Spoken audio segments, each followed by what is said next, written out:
You might be wondering, after I place my baby on their back to sleep, should I worry about them rolling over in their sleep, and do I need to reposition them at night? Once your baby can roll over on their own from their back to stomach and stomach to back, if you notice that your baby has rolled onto their side or stomach during sleep, you don't need to reposition them. Once your baby can roll over on their own from their back to stomach and from their stomach to their back, if you notice that your baby has rolled onto their side or stomach during sleep, you don't need to reposition them. Before your baby can roll both ways, if you notice that your baby has rolled onto their side or stomach during sleep, you can reposition your baby so that they're always on their back.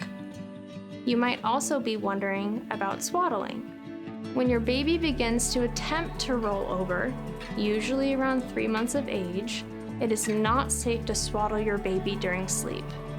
After your baby starts to roll over on their own, the risk of suffocation and strangulation increases if they are swaddled during sleep.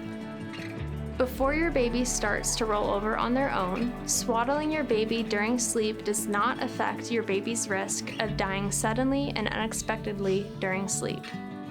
So before your baby attempts to roll over, you can choose if you want to swaddle your baby during sleep using a thin cotton blanket or a pre-made swaddle. All babies, regardless of whether they can roll over on their own, should be placed on their back to sleep for every sleep in the first year of life. All the videos in this series are designed to help you develop your baby's safe sleep plan.